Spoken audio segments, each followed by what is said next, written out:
Hello, Mark. I'm Mia Zhenming. My student number is 80441029. I'm sophomore. The speaker is Eduardo Briceño. The title of speech is How to Get Better at the Things You Care About. Most of us go through life trying to do our best at whatever we do, whether it's our job, family, school, or anything else. I feel that way.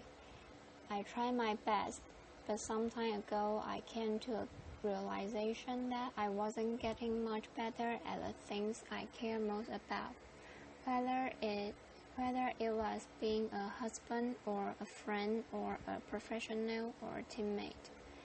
And I wasn't improving much at those things, even though I was spending a lot of time working hard at them. I've since realized from conversations I've had and from research that this stagnation, despite hard work, turns out to be pretty common. So I'd like to share with you some insights into what that is and what we can all do about it. What I've learned is that the most effective people and teams in any domain do something we can all emulate. They go through life deliberately alternating between two zones, the learning zone and the performance zone. The learning zone is when our goal is to improve. Then we do activities designed for improvement, concentrating on what we haven't mastered yet, which means we have to expect to make mistakes, knowing that we will learn from them.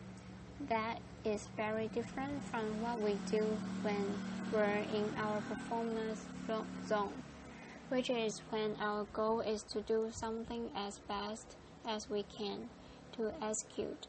Then we concentrate on what we have already mastered and what we try to minimize mistakes. Both of these zones should be part of our lives, but being clear about when we want to be in each of them, with what goal, focus, and expectations help us better perform and better improve.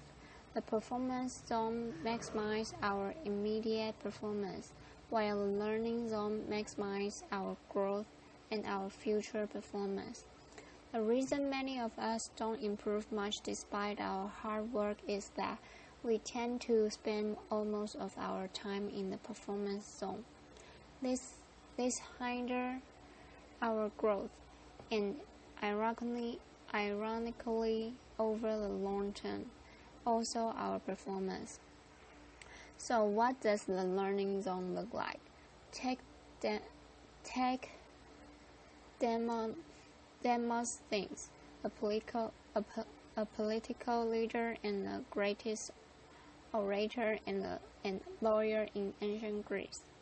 To become great, he didn't spend all his time just being an orator or a lawyer, which would be his performance zone, but instead, he did activities designed for improvement. Of course, he studied a lot. He studied law and philosophy with guidance from mentors, but he also realized that being a lawyer involved persuading other people. So he also started great speeches and acting.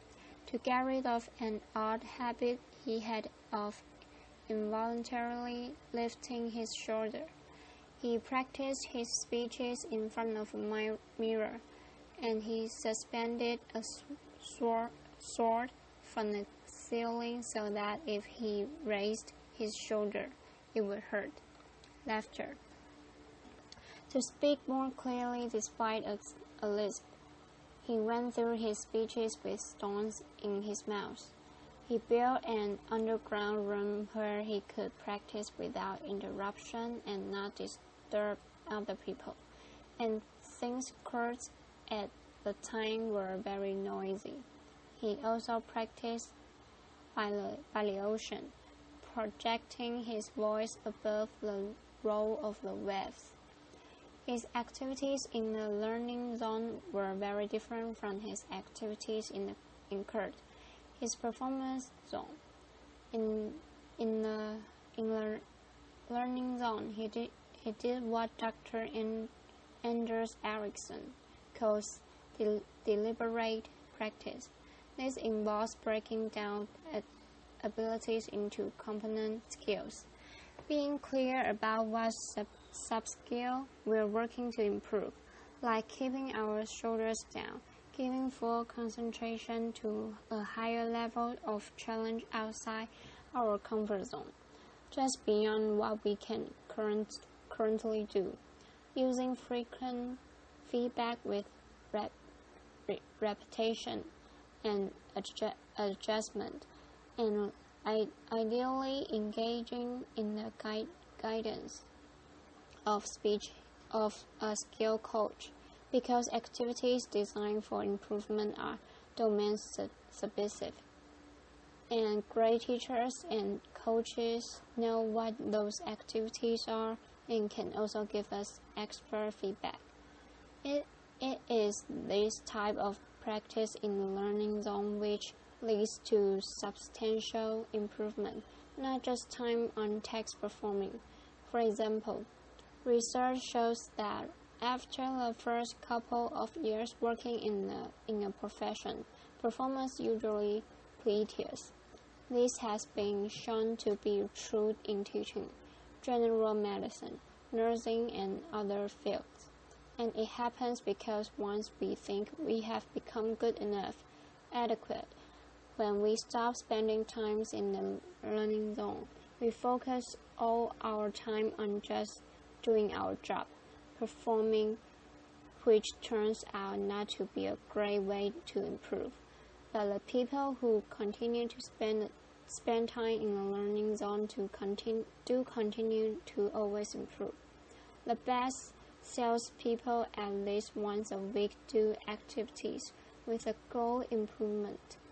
They read to extend their knowledge, consult with colleagues or domain experts, try out new strategies, solicit feedback, and reflect. The best chess players spend a lot of time not playing games of chess, which would be their performance zone, but trying to predict the move grandmaster made and analyzing them. Each of us has probably spent many hours typing on a computer without getting faster. But if we spend 10 to 20 minutes each day fully concentrating on typing 10 to 20% faster than our current reliable speed, we would get faster, especially if we also identified what mistakes we're making and practice typing those words. That's deliberate practice. In what other parts of our lives, perhaps that we care more about? Are we working hard but not improving much because we are always in the performance zone? Now, this is not to say that the performance zone has no value. It very much does. When I needed a knee surgery, I didn't tell the surgeon, poke around in there and focus on what you don't know. Laughter. We'll learn from your mistakes. I looked for a surgeon who I felt would do a good job, and I wanted her to do a good job. Being in the performance zone allows us to get things done as fast as we can. It can also be motivating, and it provides us with information to identify what to focus on next when we go back to the learning zone. So the way to high performance is to alternate between the learning zone and the performance zone, purposefully building our skills in the learning zone, then applying those skills in the performance zone. When Beyoncé is on tour, during a concert, She's in her performance zone. But every night when she gets back to a hotel room, she goes right back into her learning zone. She watches a video of the show that just ended. She identifies opportunities for improvement for herself, her dancers, and her camera staff. And the next morning, everyone receives pages of notes with what to adjust, which they then work on during the day before the next performance. It's a spiral to ever-increasing capabilities, but we need to know when we seek to learn and when we seek to perform, and while we want to spend time doing both. The more time we spend in the learning zone, the more we will improve. So how can we spend more time in the learning zone? First, we must believe and understand that we can improve, what we call a growth mindset. Second, we must want to improve at a particular skill. There has to be a purpose we care about, because it takes time and effort. Third, we must have an idea about how to improve, what we can do to improve, not how I used to practice the guitar as a teenager, performing songs over and over again, but doing deliberate practice. And fourth, we must be in a low-stakes situation, because if mistakes are to be expected, then the consequence of making them must not be catastrophic or even very significant. A tightrope worker doesn't practice new tricks without a net underneath, and an athlete wouldn't set out to first try a new move during a championship match. One reason that in our lives we spend so much time in the performance zone is that our environments often are unnecessarily high stakes. We create social risks for one another, even in schools which are supposed to be all about learning. And I'm not talking about standardized tests. I mean that every minute of every day. Many students in elementary school through college feel that if they make a mistake, others will think less of them. No wonder they're always stressed out and not taking the risks necessary for learning. But they learn that mistakes are undesirable inadvertently. When teachers or parents are eager to hear just correct answers and reject mistakes rather than welcome and examine them to learn from them, or when we look for narrow responses rather than encourage more exploratory thinking that we can all learn from. When all homework or student work has a number or a letter on it and counts towards a final grade, rather than being used for practice, mistakes, feedback, and revision, we send a message that school is a performance zone. The same is true in our workplace. In the companies I consult with, I often see flawless execution culture which leaders foster to encourage great work, but that leads employees to stay within what they know and not try new things. So companies struggle to innovate and improve, and they fall behind. We can create more spaces for growth by starting conversations with one another about when we want to be in each zone. What do we want to get better at and how? And when do we want to execute and minimize mistakes? That way, we gain clarity about what success is, when, and how to support one another. But what if we find ourselves in a chronic high-stakes setting and we feel we can't start those conversations yet?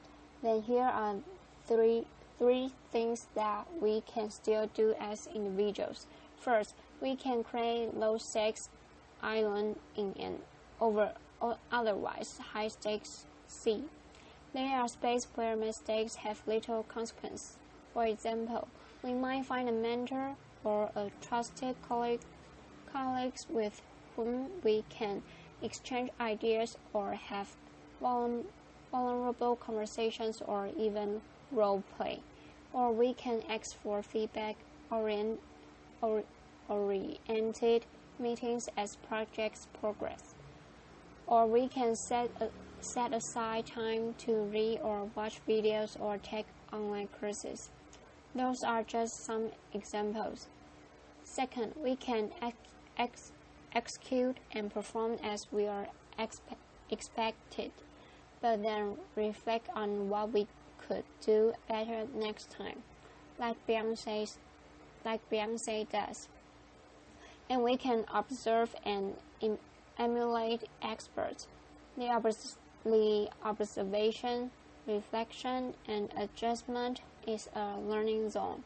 And finally, we can lead and lower the stakes for others by sharing what we want to get better at, by asking questions about what we don't know, by soliciting feedback, and by sharing our mistakes and what we've learned from them, so that others can feel safe to do the same. Real confidence is about modeling ongoing learning. What if instead of spending our lives performing, we spend more time exploring, asking, learning, listening, experimenting, reflecting, striving, and becoming? What if we each always had something we were working to improve? What if we create more low-stakes islands and waters? And what if we got clear within ourselves and with our teammates about when we seek to learn and when we seek to perform, so that our efforts can become more consequential, our improvement never ending, and our best even better? Thank you.